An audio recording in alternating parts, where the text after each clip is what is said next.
Assalamualaikum warahmatullahi wabarakatuh.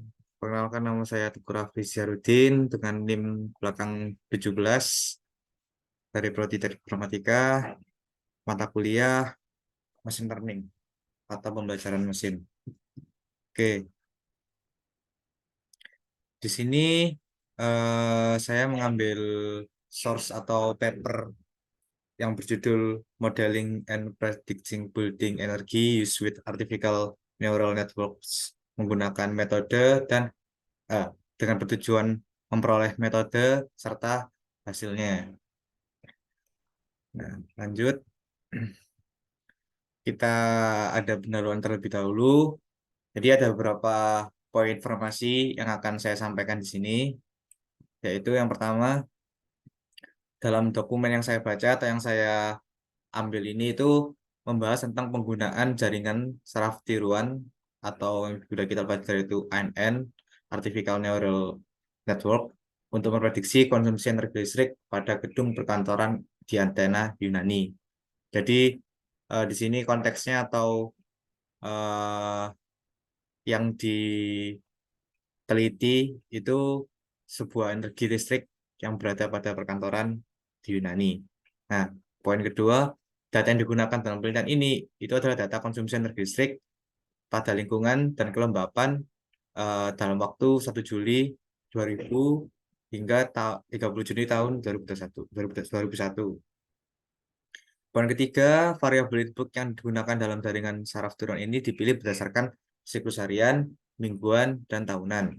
Variabel input tersebut mencakup jam dalam sehari, hari dalam seminggu, dan hari dalam setahun.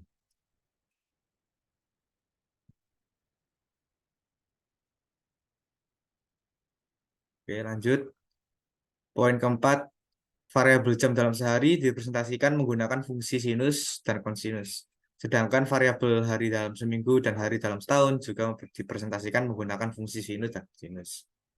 Poin kelima, selain itu variabel insertion flag juga digunakan sebagai input yang mengindikasikan apakah gedung sedang digunakan atau tidak.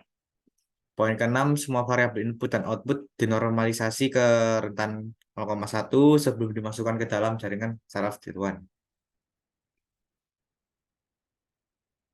Poin ketujuh, dokumen ini atau paper ini juga membahas tentang proses pelatihan jaringan saraf tiruan, termasuk tahap konstruksi model dan tahap seleksi variabel input yang relevan.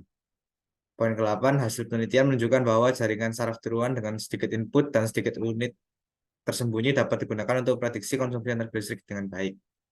Poin ke-9, dokumen ini juga menyajikan hasil analisis dan evaluasi dari model yang dikembangkan, penggunaan koefisien variasi CV, dan kesalahan biasa rata-rata MBE sebagai metrik evaluasi. Latar belakangnya cukup panjang, kurang lebih yang di poin tadi juga udah diberitahukan, yang dimana di sini kita akan mempelajari atau meneliti saraf tiruan atau neural network ini, di mana konteksnya itu kita memprediksi sejumlah energi listrik pada gedung perkantoran dan bertujuan untuk mengetahui daya serapnya atau tenaga yang dibutuhkan dalam kurun waktu tertentu.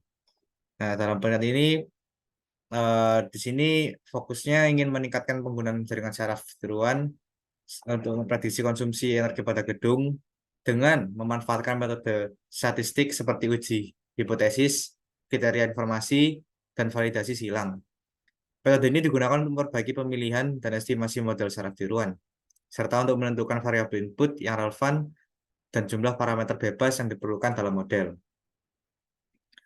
Penelitian ini juga digunakan Penelitian ini juga menggunakan dua set data yang berbeda, yaitu dari data kontes energi prediction shortout 1 dan dari data gedung perkantoran di Athena. Dengan menggunakan data yang representatif dari dunia nyata, peneliti ingin menunjukkan bahwa analisis statistik dapat menjadi alat yang berharga dalam merancang model saraf tiruan yang sederhana namun efisien untuk aplikasi energi pada gedung. Oke, di sini ada eh, banyak sekali indikator yang diterapkan atau eh, contoh dari data yang telah dikumpulkan pada saat penelitian ini dimulai. Dari model yang pertama, Nah, dalam modelan sini prediksi tahap pertama ini active based for neural models with 11 primary inputs. Nah, dengan size yang berbeda itu menghasilkan poin-poin atau nilai-nilai yang berbeda. Nah, ini juga yang kedua juga terlihat di sini semakin lama angkanya semakin mengecil, jadi kebutuhan energinya juga mengecil. Nah, ada di sini ada grafik juga untuk output layernya, yang dimana kalau misalkan ada 4 neuron in hidden layer, yaitu ada 4 syaraf yang saat kita memasukkan energi atau penggunaan energi tersebut dapat meminimalisir penggunaan energi. Nah, ini ada beberapa rumus untuk memprediksi jumlah energi yang dibutuhkan dalam kurun waktu yang berbeda. Nah, ini untuk yang M2 ini tabel yang kedua tadi rumusnya.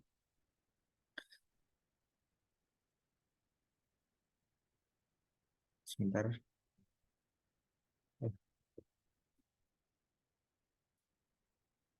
Oke.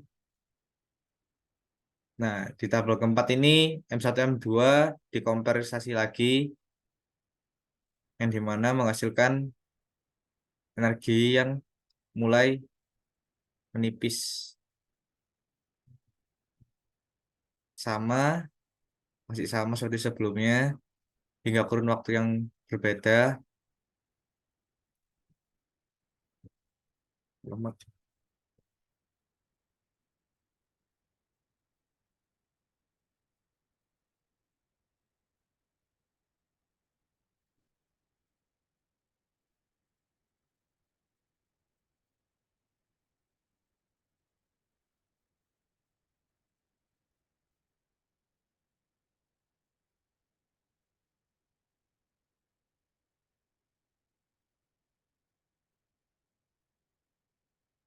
Oke, lanjut. Sini terdapat tabel untuk memprediksi energi listrik yang dibutuhkan atau dikonsumsi dan dikomparisasi dengan data yang pertama, data kedua yang tadi, dalam kurun waktu jam, dalam per hari. Nah, kurang lebih sama data setnya. Dan sini ada memakai 8 layer saraf atau neuron hidden layer.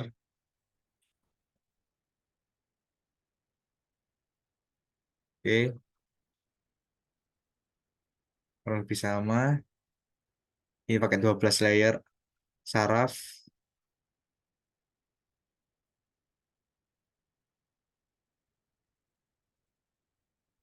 Oke.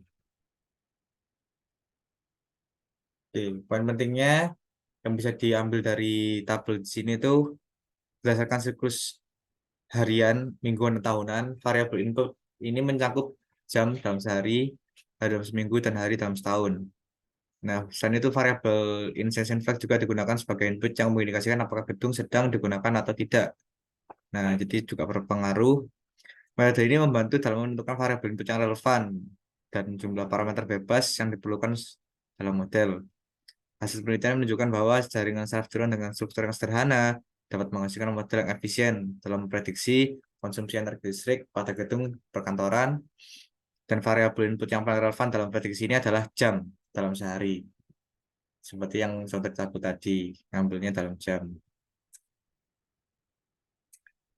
Nah, ada beberapa kesimpulan. Yang pertama, penggunaan jaringan saraf tiruan ini dalam prediksi konsumsi energi pada gedung perkantoran di Athena, Yunani memiliki potensi untuk memberikan hasil yang akurat dan efisien.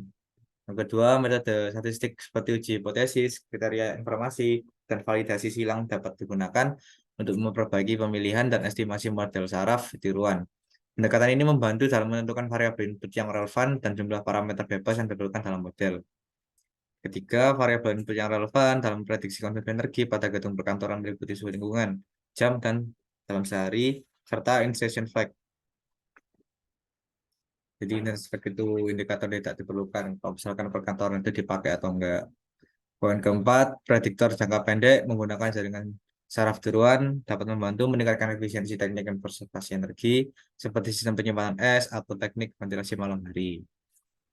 Hasil penelitian menunjukkan bahwa jaringan saraf tiruan dengan struktur sederhana dapat menghasilkan model yang efisien dalam memprediksi konsumsi energi pada gedung perkantoran tadi.